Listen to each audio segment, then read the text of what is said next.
general, los centenarios, las conmemoraciones nos sirven para meter espacio en los periódicos. Entonces, yo siempre pienso que eso es un tipo de oportunidad para reivindicar cosas de justicia, porque yo creo que esto es una cosa de justicia política, además. Entonces, que bueno, así que nada, muy contenta con esta jornada, con la asistencia y también la expectación, porque como estamos grabando las conferencias, pues hay mucha gente que nos ha pedido el envío de las conferencias precisamente para conocer lo que vamos a tratar hoy aquí. Bueno, yo voy a presentar a Manuel Romero Luque. Estoy encantada de que pueda estar aquí en la academia. La conferencia de Manuel se titula De la arena a las tablas, Sánchez Mejía, dramaturgo. Hemos querido abordar esa parte, yo creo que es fundamental en la vida de Sánchez Mejía, que es esa parte de escritor de obras de teatro, ¿no? Ayer dimos algunas pinceladas sobre las obras de teatro escritas por nuestro protagonista, Sin razón, Juguete trágico en 3 actos, que se estrenó en 1928, una pieza teatral que además podía considerarse de las primeras, si no la primera, no lo sé, porque creo que Storín tiene alguna cosa por ahí también en esa línea, en la que se introduce el tema del psicoanálisis, ¿no?, de todas las corrientes de Freud en el teatro en España. Escribió también Sánchez Mejía Falla, comedia taurina de 3 actos, que también se estrenó, y ni más ni menos, comedia en 3 actos y en prosa, y Soledad, comedia en 1 acto, que estas no se editaron, si no lo digo mal, ni tampoco se estrenaron. Para hablar, como digo, de Sánchez Mejía, dramaturgo, un perfil muy interesante de nuestro personaje polifacético como el que más, tenemos a Manuel Romero Luque, él es profesor de Teoría de la Literatura y Literatura Comparada en la Universidad de Sevilla. Es autor de libros como Poesía y Visión Poética en Don Miguel de Unamuno y La Poética de Manuel Machado, personaje que queremos aquí también mucho en la academia. Además, bueno, tiene una dilatada trayectoria como investigador, y entre los muchísimos temas que ha abordado y muchísimos personajes y escritores, está el apartado de Juan Ramón Jiménez como crítico literario, me parece especialmente interesante esa perspectiva. La libertad y locura en el Quijote, en fin, las figuras de Galdós, Gómez de la Serna, y aspectos también que relacionan la literatura con muchos otros aspectos, ¿no? Es un gran profesor de literatura comparada y en muchas ocasiones los relaciona con, por ejemplo, temas como el humor o la medicina, ¿no? Que yo he leído muchas cosas de él en esta línea. Precisamente 2 de sus investigaciones van en la línea que hoy nos ocupa sobre la figura de Sánchez Mejía como dramaturgo. En concreto, el teatro como medio difusor de las ideas freudianas, o entre la tragicomedia y el sainete, humor y locura en el juguete trágico de Sánchez Mejía. Sin más, les dejo con el profesor Romero Luque y queremos disfrutar mucho de tu conferencia y tu magisterio. Muchas gracias.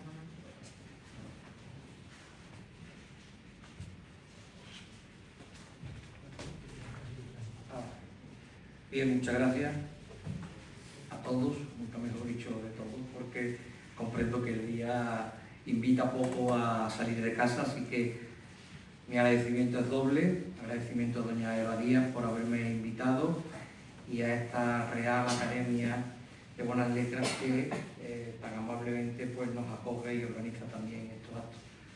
Gracias a todos, aunque sea media plaza, los toreros tienen que torear a veces a media plaza y eso no significa que no pueda resultar bien la faena. Vamos a intentarlo por lo menos. Bien, Ignacio Sánchez Mejía es una figura poliédrica y por tanto rica y compleja. Decir de él que es un torero no es faltar a la verdad, desde luego, porque tal actividad representa el punto álgido de su existencia y refiere la ocupación principal por la que fue conocido y estimado. Pero es también, sin duda, como toda simplificación, limitadora de una personalidad arrolladora que resplandeció en todo cuanto se propuso. Si solo hubiera sido torero, apenas ocuparía hoy una página, gloriosa desde luego, dentro de la historia de la tauromaquia y el conocimiento del personaje se limitaría a dicho campo, el origen de su afición, las cualidades de su toreo, sus aportaciones a la lidia, el elenco de las corridas en las que participó, sus éxitos y las heridas sufridas en tan difícil profesión.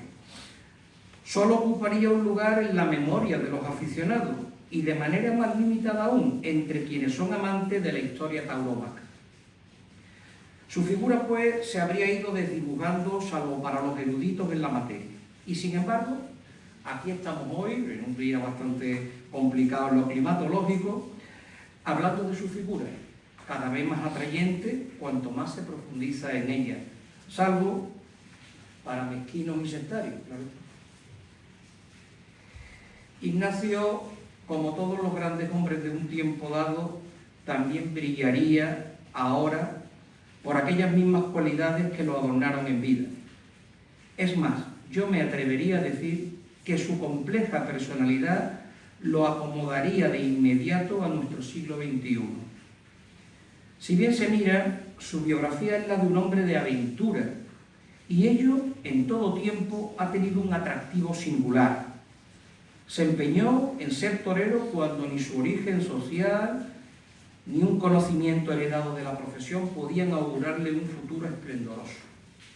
Hijo de un reconocido doctor en medicina, se empeñó en frecuentar el ambiente de los torerillos de la Alameda para suplir lo que desconocía y anhelaba. Abandonó las promesas de un estable mundo burgués por el azar de quien se embarca como polizón hacia la América taurina para labrar su futuro contra viento y marea. Y cuando conoció los rigores de la profesión escogida, solo se comparó con los mejores. Pero ¿qué podría aportar él para estar entre aquellas figuras de la Edad de Oro sin el conocimiento de José, sin la fantasía de Rafael, sin la personalidad única de Belmonte? Un crítico de la época, afamado y sagaz, don Ventura, lo señaló con las siguientes palabras: este torero ha traído algo nuevo a la fiesta de los toros, la exageración del peligro, más aún, la creación del peligro. Una y otra tarde se ha complacido en llevar a los astados a los terrenos más peligrosos para exponer más. Fíjense ustedes estas palabras dichas en torno a 1920 con lo que era la fiesta y la problemática de aquellos hombres que se vestían de luz. ¿Cómo no sería Ignacio si en aquella fiesta terrible de principios del siglo XX su principal aportación fue la de asustar a los públicos por su valor desmesurado? No se trataba de temeridad, que siempre tiene corto recorrido, sino de apuesta y conocimiento.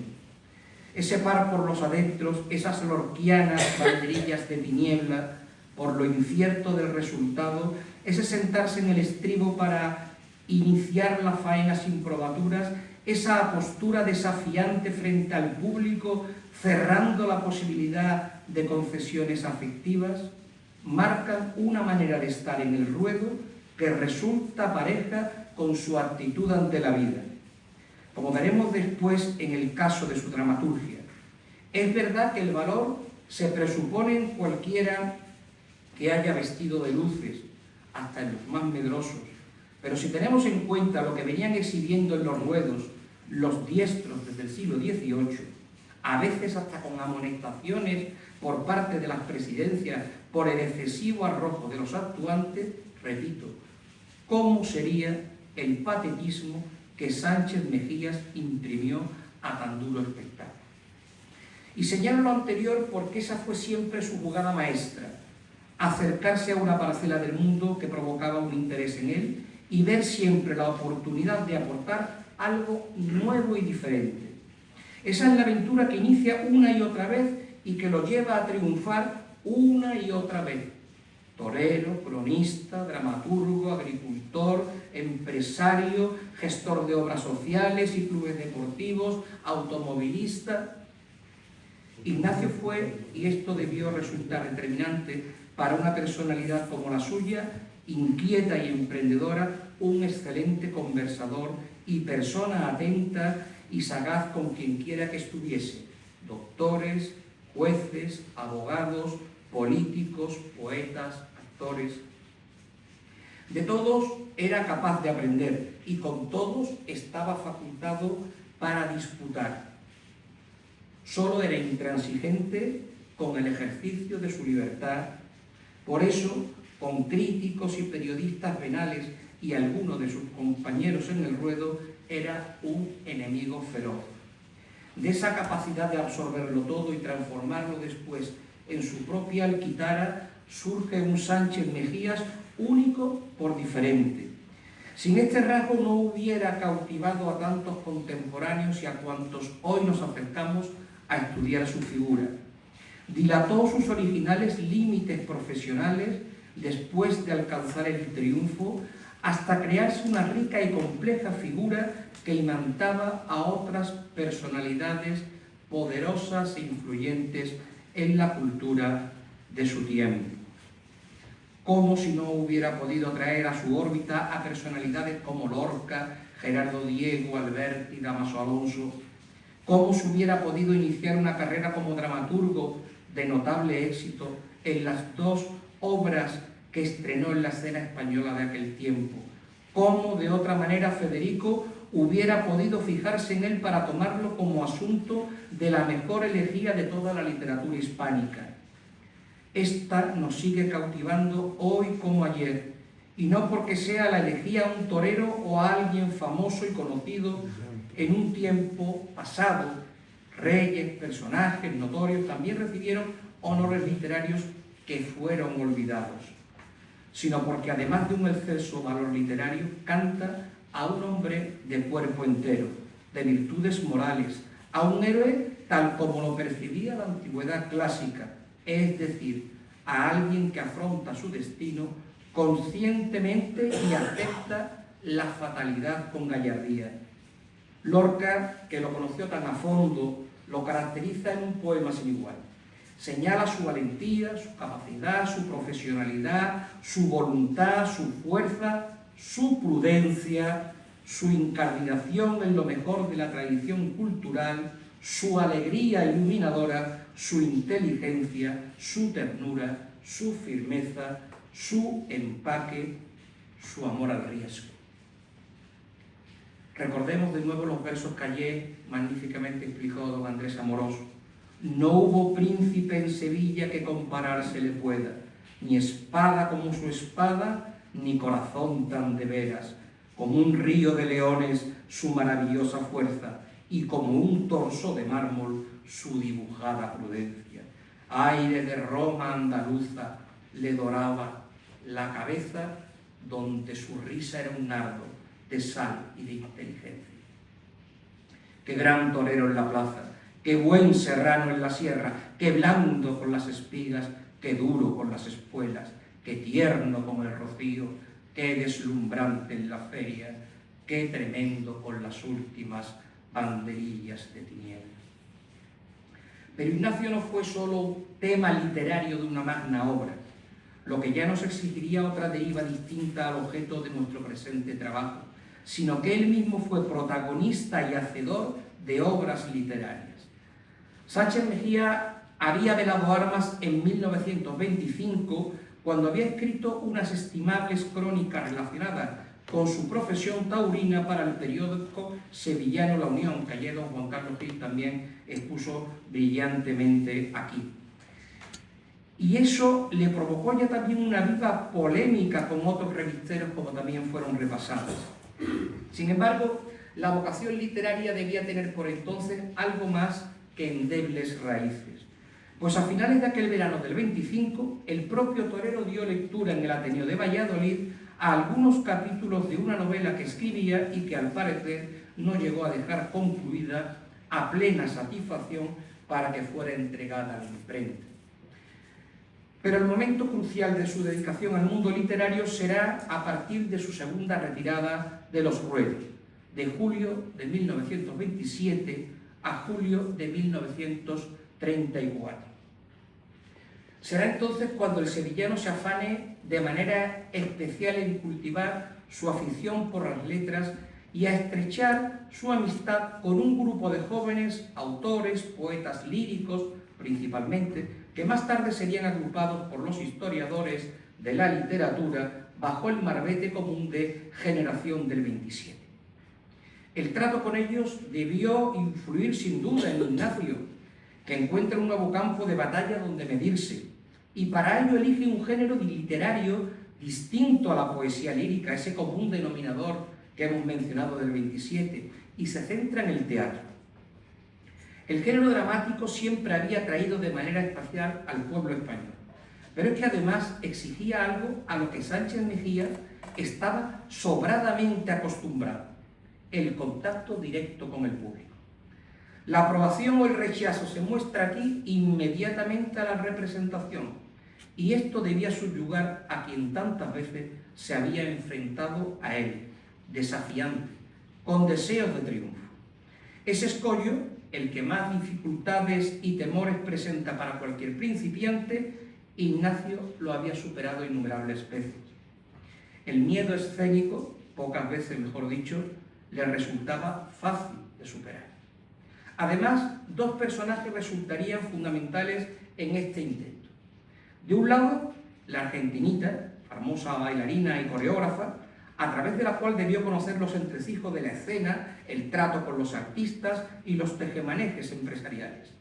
De otro, Federico, con quien forjó una firme amistad y que por aquella fecha había iniciado también su incursión teatral con El maleficio de la mariposa de 1920 y sobre todo su Mariana Pineda de 1927. Aunque conservamos tres obras completas, Sin razón, Zaya y Ni más ni menos, además del primer acto de otra obra que no llegó a concluir, Soledad, hay también otros anuncios que no llegarían a concretarse. Solo dos obras, pues, estrenaría Ignacio: Sin razón y Zaya. En estas dos obras vamos a centrarnos para reflejar algunas de sus novedades, pues en ambas arriesgó, como solía cada vez que emprendió algo. Ayer se contó la famosa anécdota de Zaragoza cuando el mozo de espada le decía al matador: arriesgamos ya hasta en los brindis. Pues aquí también arriesgó lo suyo. Sin razón se estrenó en el Teatro Calderón de Madrid el 24 de marzo de 1928. Por tanto, es lógico suponer que ya en 1927 debía estar trabajando en ella. Este año fue crucial para Ignacio por un par de razones de notable importancia. De una parte, el diestro sevillano había decidido retirarse por segunda vez de los ruedos en el mes de julio, a la edad de 36 años, y en su octava temporada como matador de toros. De otra, la archiconocida conmemoración de homenaje a Góngora, convocada por el Ateneo Hispalense, de la que después nos hablará magníficamente don Rogelio Reyes, y que le llevó a estrechar lazos de amistad con lo más granado de la poesía hispana. ¿Fue la necesidad de ocupar su tiempo, una vez alejado de los ruedos, el motivo principal de esta nueva aventura? ¿O fue aquel encuentro con los jóvenes poetas y su acercamiento al mundo literario lo que espoleó a Sánchez Mejías a un nuevo ejercicio de riesgo y reconocimiento? Tal vez ambas circunstancias propiciaron su inicio como dramaturgo. Lo que sí es seguro es que la actitud de Ignacio no iba a ser conformista ni acomodaticia. Escoge para la primera obra un tema y un desarrollo ciertamente atrevido y polémico en aquel momento, pues su Sin razón aborda los planteamientos freudianos sobre la neurosis y la técnica del psicoanálisis como salida para los enfermos que padecen aquello. A diferencia de su cuñado e ídolo taurino José Gómez Ortega, Gallito, centrado solo en su profesión, de la que era el más experto conocedor, Sánchez Mejía, y aquí sí en paralelo con Belmonte, otro hombre y torero singular, mostró interés por muchas cuestiones que iban más allá de los ruedos.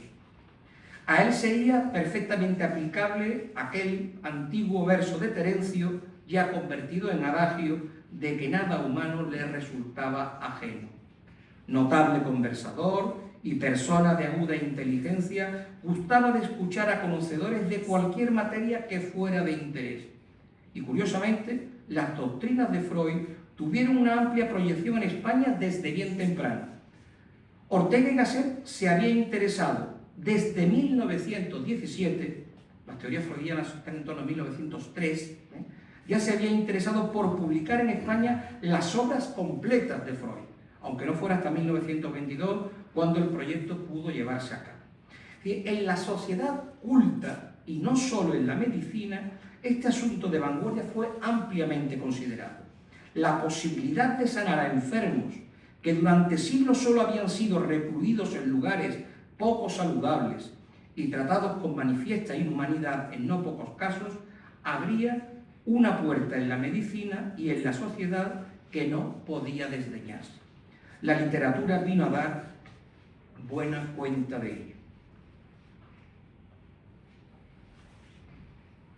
Y así, con este controvertido asunto, debutará en las tablas. Dejaba el ruedo y el albero con sus riesgos para asumir otros. A él le cabe el honor de inaugurar una vía cuya continuidad se desarrollará en otras obras y autores.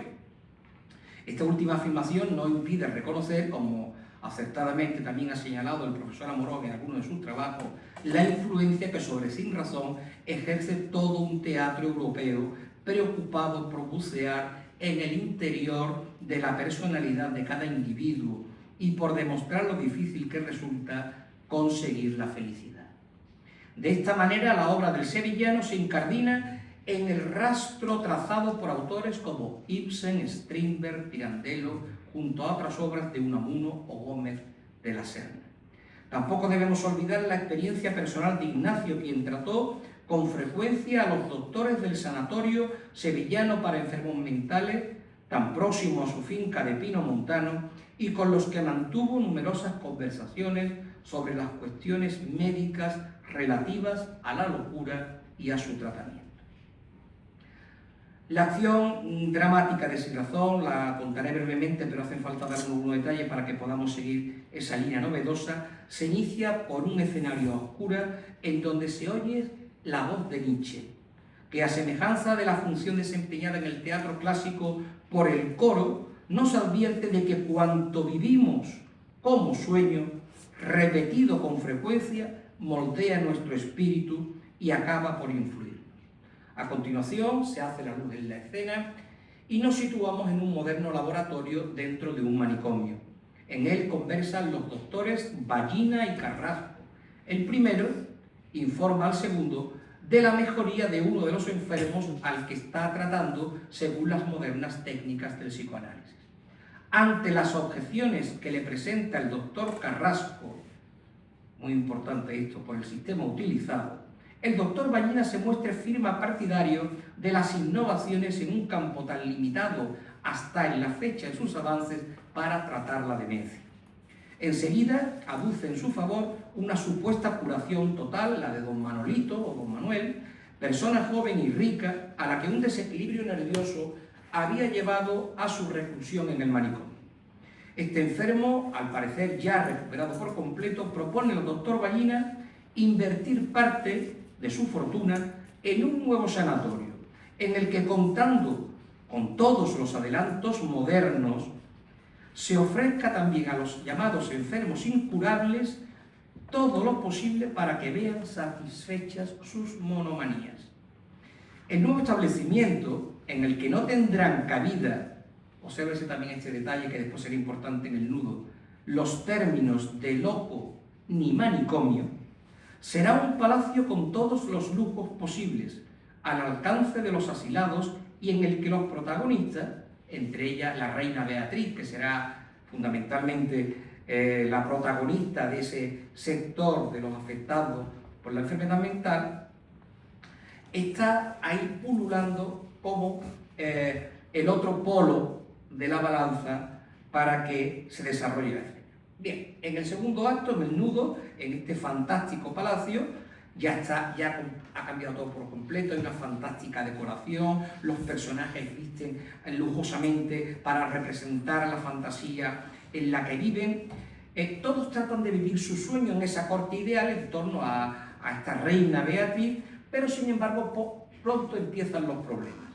Collerón, uno de los locos, pero que además se cree el mejor comerciante del mundo, de hecho es administrador del sanatorio, ha intentado sublevar a los soldados con la pretensión de que salgan al exterior a proteger sus negocios porque cree que viene alguien a robarle.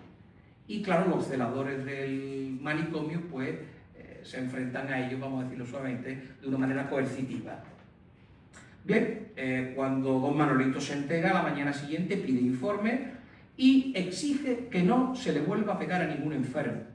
A partir de este momento empiezan a notarse fisuras en la relación entre el patrocinador del establecimiento y el doctor encargado del mismo. Mientras aquel persiste en dar rienda suelta a las excentricidades de los acogidos, don Luis Ballina cree necesario poner coto a las mismas, afirmando que es preciso diferenciar entre tolerar las manías y alentarlas. La palabra loco, esa palabra prohibida, vuelve a aparecer en la escena.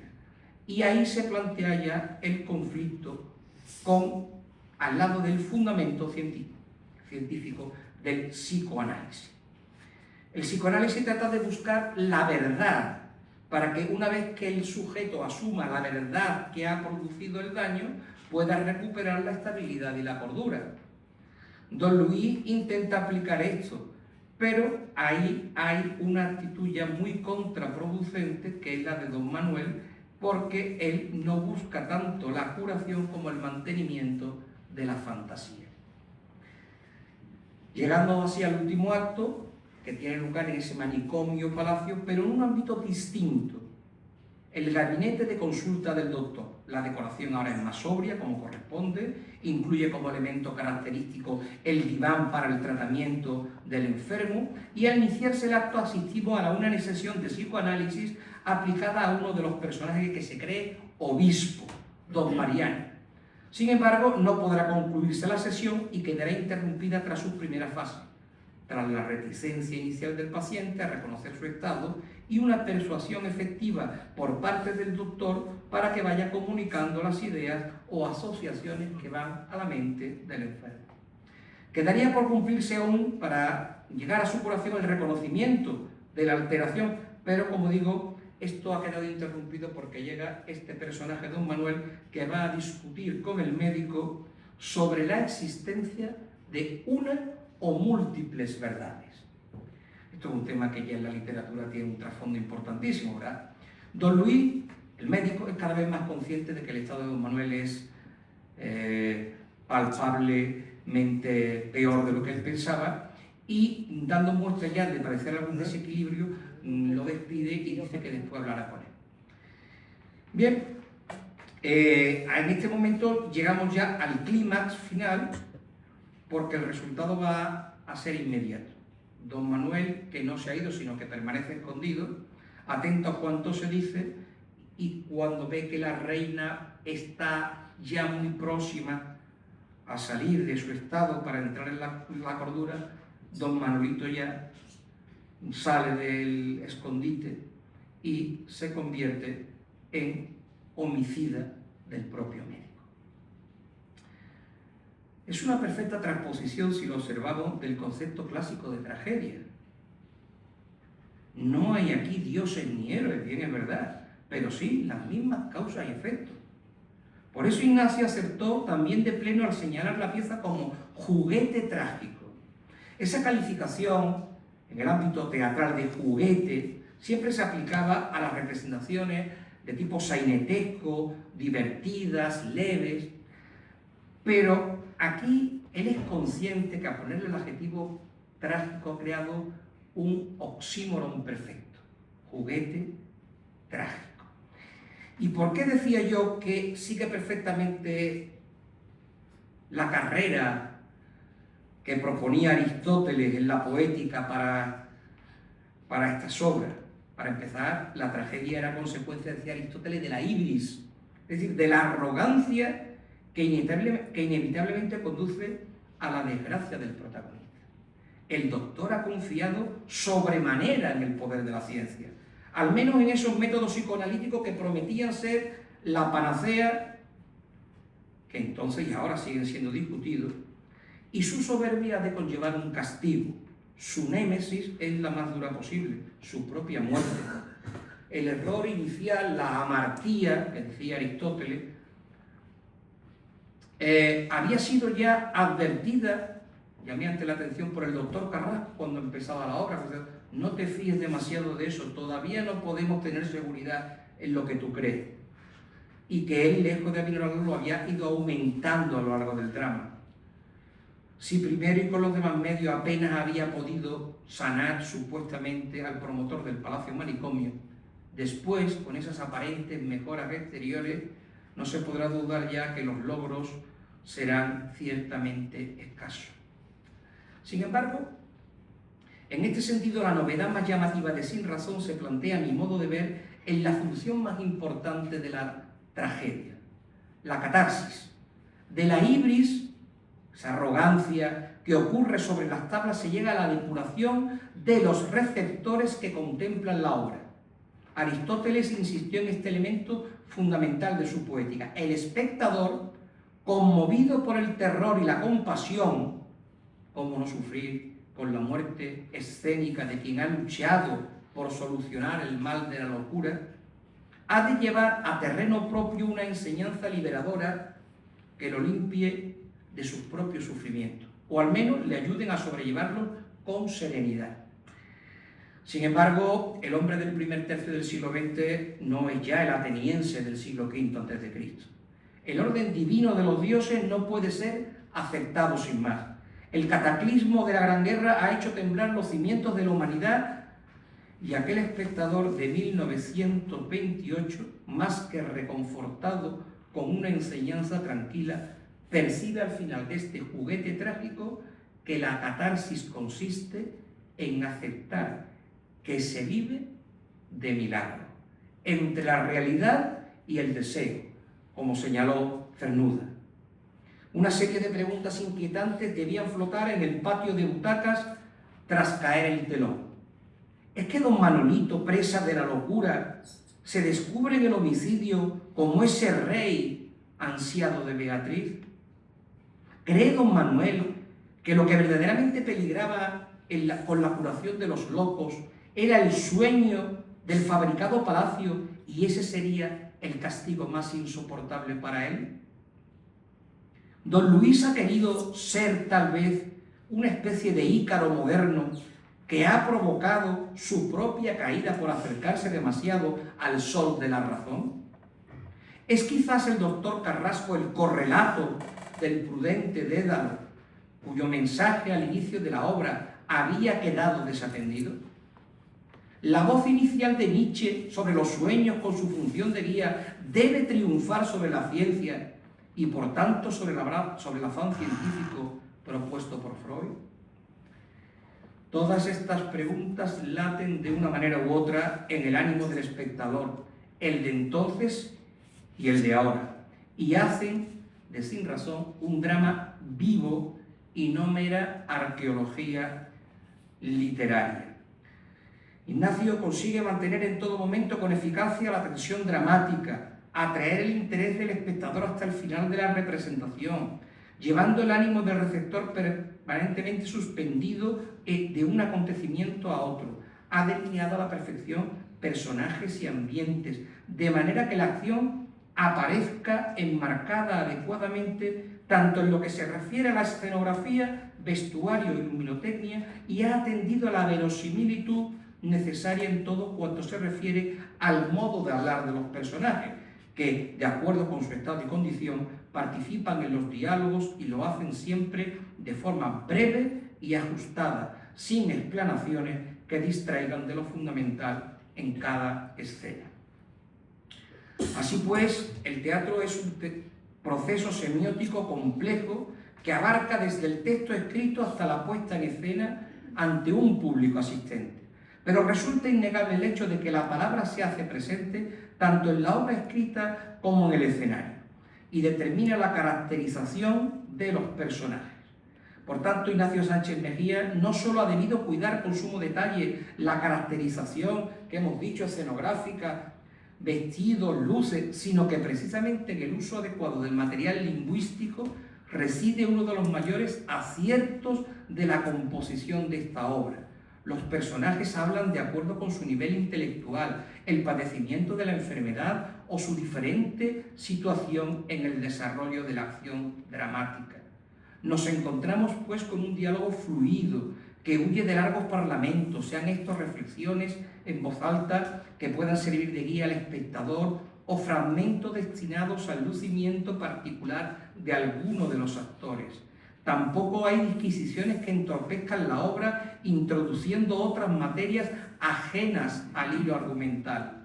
De este modo los personajes quedan definidos por su modo de hablar tanto como por su modo de actuar, alcanzando de esta manera una notable verosimilitud que lo aleja, como decíamos, de lo sainetesco, peligro este en el que podía haber caído dada la naturaleza de los protagonistas y su temática. El lenguaje empleado huye, pues, por igual de tópicos expresivos o caricaturescos, a los que el tema podía prestarse con una jerga pretendidamente científica, pero que subraya todos los aspectos médicos necesarios. No es raro que algunos de sus muchos enemigos también en las tablas, que aunque fueron aquel día predispuestos a patearle, como era común en las obras cuando ya querían que fracasasen, no solamente no pudieron hacerlo, sino que se tuvieron que contentar con decir que él no había escrito la obra, que se lo habían escrito otros. Bueno, eso también dice mucho a favor de Ignacio. Bueno, puede decirse en resumen, y termino ya con esta primera obra, no solo que Ignacio Sánchez Mejía no desatiende ninguno de los aspectos fundamentales que constituyen una obra dramática, sino que muestra una seguridad y una capacitación dramática muy por encima de lo que podríamos esperar en un autor novel. Bien, incluso el título de la obra es un notable hallazgo, Sin razón. Sin razón es palabra empleada con frecuencia, sobre todo en Andalucía, para evitar el más trágico término de locura, casi como un eufemismo de este. Todavía personas muy bien habladas, que no significa muy estudiadas, muchas veces al contrario, dicen, esto es una sin razón. Y así lo escucho yo muchas veces en mi casa. O sea que hasta eso acierta. No lo pone un título freudiano, no habla de psicoanálisis, no habla de medicina, no habla de manicomio. Es un eufemismo. Si atendemos a la definición de la academia, dice, acción hecha contra justicia y fuera de lo razonable o debido. Surgen entonces nuevas preguntas. Siempre las preguntas, que es lo que despiertan los grandes textos. ¿Qué es lo justo y lo razonable? ¿Quién lo decide? Y en paralelo, ¿cuál es la sinrazón que da nombre a la obra? ¿La del médico que quiere resolver lo que está fuera de su alcance? ¿La de quien no está curado pero lo parece, como don Manuel, y crea lo que hoy llamaríamos una especie de parque temático donde se abandona la realidad y se cultiva la fantasía? ¿Es la sinrazón la de Freud, que pretende ser un dios pagano que promete soluciones? ¿Es la sinrazón la de Nietzsche, que proclama que los sueños nos guían hasta la vigilia? Inagotable el número de cuestiones que se nos plantea, como pasa con cualquier gran obra literaria. Por eso podemos leerlas una y otra vez sin agotar su significado y su trascendencia. Entramos en la parte final hablando de su segunda obra, Falla. No deja pasar mucho tiempo, apenas 5 meses, y la va a estrenar en Santander.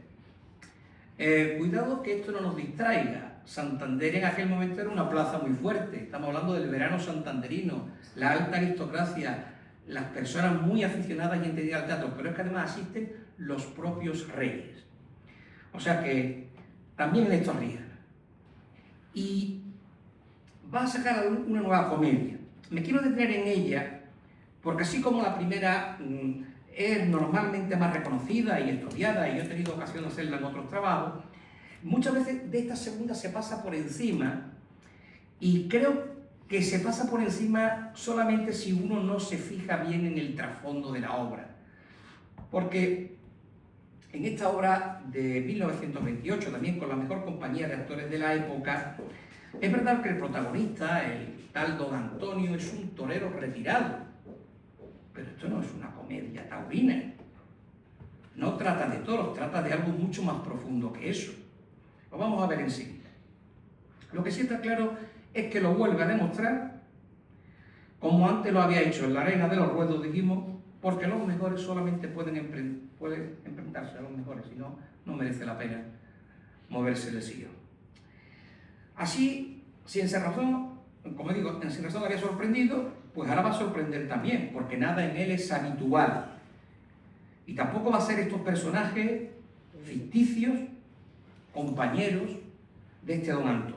El enfoque de la obra y sus intervinientes delatan, como siempre, una perspicacia singular.